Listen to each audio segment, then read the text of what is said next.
এবারে থাকছে সারা দেশে ঘটে যাওয়া নানা ঘটনা নিয়ে টুকরো খবর, জানাচ্ছেন মাসুম আলিসা।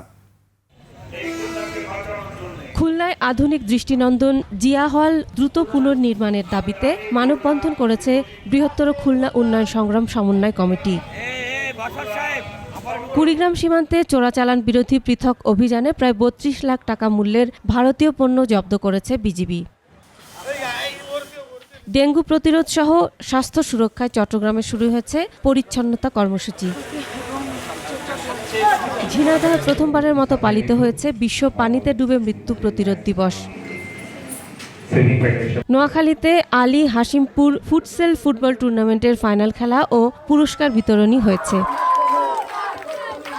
মেহেরপুরে র্যালি, আলোচনা সভা ও শিক্ষার্থীদের মধ্যে গাছের চারা বিতরণের মধ্য দিয়ে শুরু হয়েছে ৭ দিনের বৃক্ষরোপণ অভিযান। Masum আলিসা, desk report, ২১ television.